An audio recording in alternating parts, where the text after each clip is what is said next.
श्री कृष्ण गोविंद हरे मुरारी, हे नाथ नारायण वासुदेवा। आप सभी को निर्जला एकादशी व्रत की हार्दिक शुभकामनाएं। आज की इस वीडियो में रेस्पॉन्ड कीजिए ज्येष्ठ मास के शुक्ल पक्ष की निर्जला एकादशी की व्रत कथा का। आज के दिन निर्जल रहकर व्रत रखा जाता है और भगवान विष्णु की सच्चे मन से पूजा की जाती है। जो लोग इस दिन निर्जल रहकर उपवास ना भी रख पाए, उन्हें भी आज के दिन एकादशी के नियमों का पालन करते हुए भगवान विष्णु की पूजा कर सुबह और शाम के समय व्रत की कथा पढ़नी और सुननी चाहिए। ऐसा करने से भी व्रत का फल प्राप्त होता है। वीडियो शुरू करने से पहले आप सभी से अनुरोध है, वीडियो को लाइक करके कमेंट बॉक्स में विष्णु भगवान की जय जरूर लिखिएगा। अगर वीडियो पसंद आए और आप हमारे चैनल पर नए हैं तो हमारे चैनल को सब्सक्राइब करके बेल आइकन भी प्रेस कर सकते हैं, ताकि आने वाले सभी हिंदू व्रत और त्योहारों की तिथि और कथा की जानकारी आपको इसी प्रकार समय से मिल सके। धर्मराज युधिष्ठिर ने भगवान कृष्ण से पूछा, हे मधुसूदन, ज्येष्ठ मास के शुक्ल पक्ष में जो एकादशी पड़ती हो, कृपया उसका भी वर्णन कीजिए।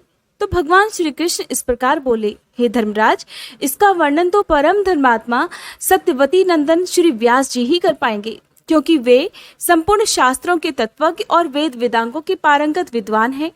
तब वेद व्यास जी कहने लगे, दोनों ही पक्षों की एकादशियों के दिन भोजन नहीं करना चाहिए। द्वादशी तिथि को स्नान आदि से निवृत्त होकर फूलों से भगवान केशव की, भगवान विष्णु की पूजा करें।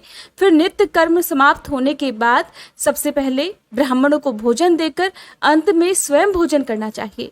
राजन, जनना शौच और मरना शौच, अर्थात जब सूतक हो तब भी एकादशी को भोजन नहीं करना चाहिए। ये सुनकर भीमसेन कहने लगे, हे परम बुद्धिमान पितामह, मेरी भी उत्तम बात सुनिए। राजा युधिष्ठिर, माता कुंती, द्रौपदी, अर्जुन, नकुल और सहदेव ये भी एकादशी को कभी भोजन नहीं करते और मुझसे भी हमेशा ऐसा ही कहते हैं कि भीमसेन, तुम भी एकादशी को अन्न मत खाया करो। किंतु मैं उन लोगों से यही कहता हूँ कि मुझसे भूख नहीं सही जाएगी। भीमसेन की बात सुनकर व्यास जी कहने लगे, भीम, अगर तुम्हें स्वर्गलोक की प्राप्ति की इच्छा है और नरक को तुम दूषित समझते हो, तो दोनों पक्षों की एकादशियों के दिन अन्न ग्रहण मत करना। व्यास जी की बात सुनकर भीमसेन फिर बोले, हे महाबुद्धिमान पितामह, मैं आपके सामने एकदम सत्य कह रहा हूँ।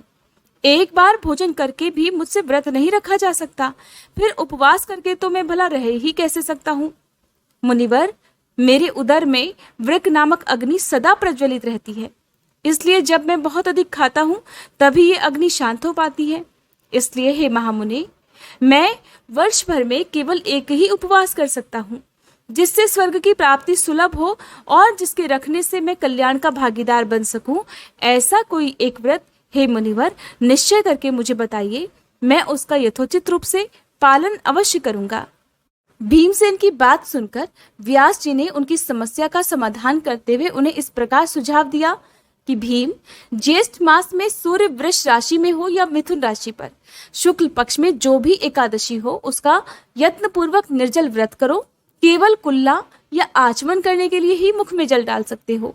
उसे छोड़कर किसी प्रकार का जल व्रती को कभी मुख में नहीं डालना चाहिए, नहीं तो व्रत भंग हो जाता है।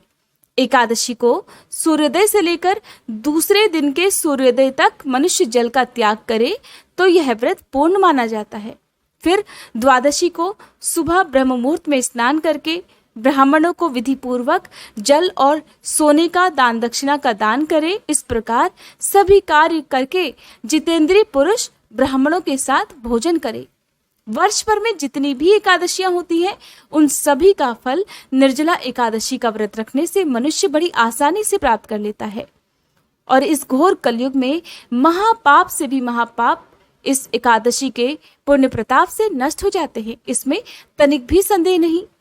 शंख चक्र और गदा धारण करने वाले भगवान केशव ने मुझसे कहा था कि यदि मनुष्य सभी को छोड़कर, सारी चिंताओं को छोड़कर एकमात्र मेरी शरण में आ जाए और एकादशी को निराहार रहे, तो वह सभी पापों से मुक्त हो जाता है। एकादशी व्रत करने वाले व्रती के पास विशालकाय, विकराल आकृति और काले रंग वाले दंड पाशधारी भयंकर यमदूत कभी नहीं जाते। अंत काल में अर्थात मृत्यु के बाद पीतांबरधारी, सौम्य स्वभाव वाले, हाथ में सुदर्शन धारण करने वाले, और मन के समान वेगशाली विष्णुदूत आखिर इस वैष्णव पुरुष को भगवान विष्णु के धाम में ले जाते हैं। इसलिए निर्जला एकादशी को पूरा प्रयास करके उपवास और श्री हरि का पूजन करो। भीम स्त्री हो या पुरुष, अगर उसने मेरू पर्वत के बराबर भी महान पाप किए हों तो वह सब भी इस एकादशी व्रत के प्रभाव से भस्म हो जाते हैं। जो मनुष्य उस दिन जल के नियम का पालन करता है अर्थात निर्जल रहता है, वह परम पुण्य का भागी होता है। उसे एक एक प्रहर में कोटि कोटि स्वर्ण मुद्रा दान करने का फल प्राप्त होता सुना गया है।